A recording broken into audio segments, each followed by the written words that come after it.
महोदय, योजना पर वाद-विवाद सच्चे अर्थ में एक राष्ट्रीय विचार-विमर्श का अवसर है और मुझे प्रसन्नता है कि सदस्यों ने इसे गंभीरतापूर्वक लिया है। हालांकि इसकी आलोचना भी बहुत हुई है।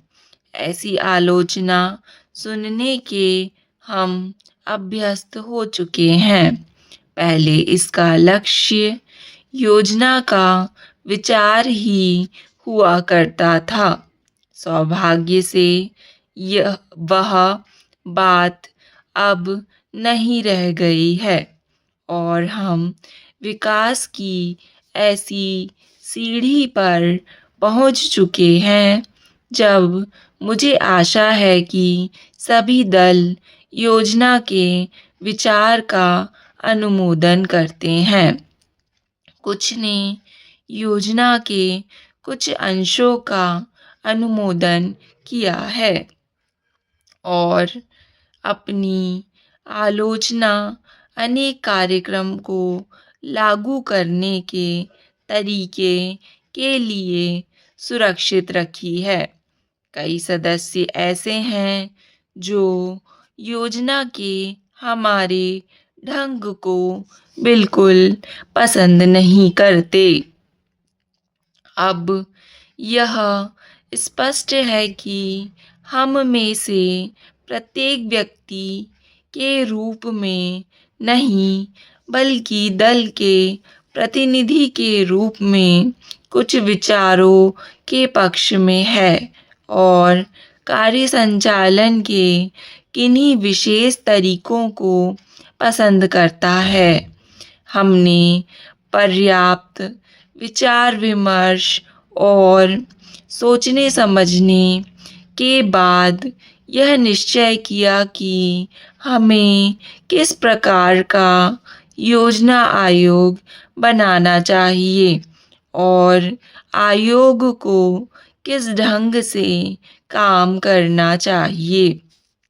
योजना आयोग में निर्दलीय, स्वतंत्र विचारों वाले और गैर राजनीतिक विशेषज्ञ होते हैं, लेकिन वे पूरी तरह से योजना के लिए जिम्मेदार नहीं होते।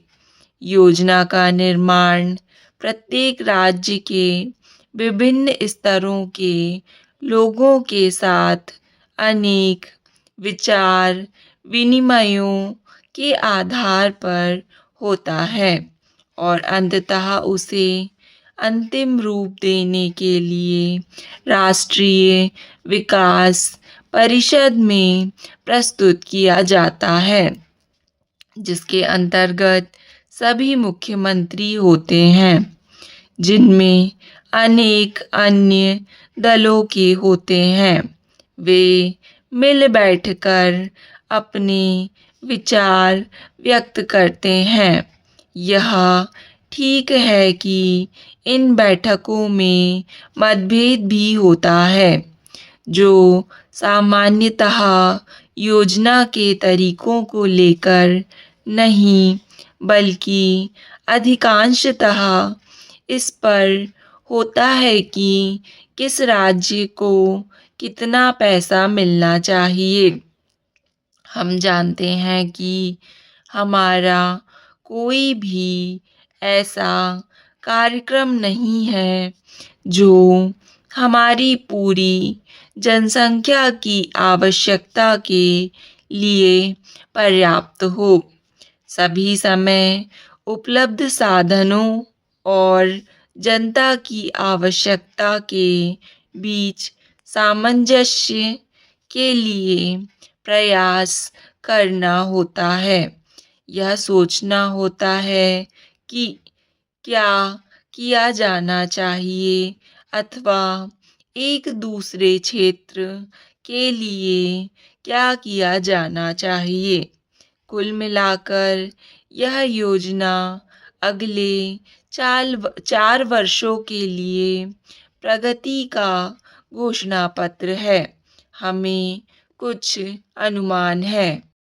महोदय, यद्यपि योजना के अंतिम रूप पर यह औपचारिक बहस अब हो रही है, हमने योजना के प्रारूप के बारे में काफी ब्यौरेवार विचार किया था।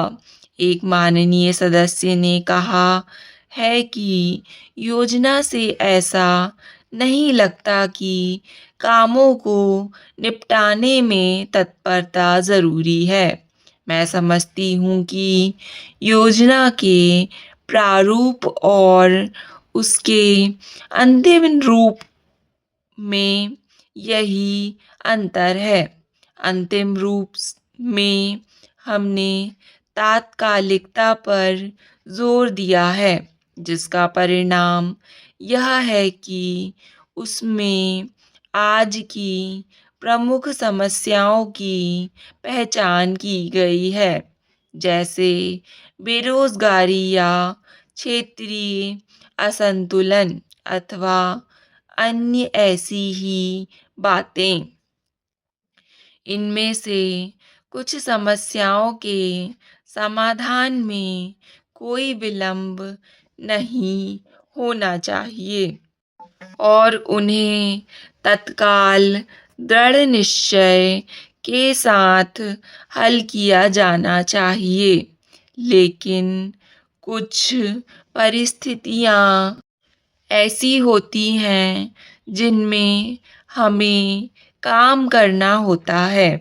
कुछ मान्य तरीके हुआ करते हैं, उनमें से एक है लोकतंत्री प्रक्रिया।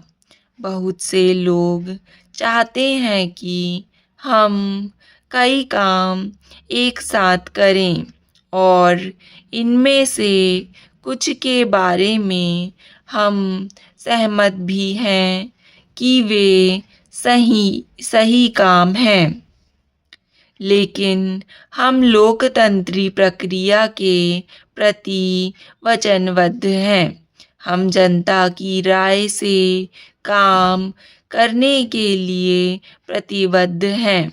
हमें अधिकाधिक जनता और पार्टियों को अपने साथ लेकर आगे बढ़ना है।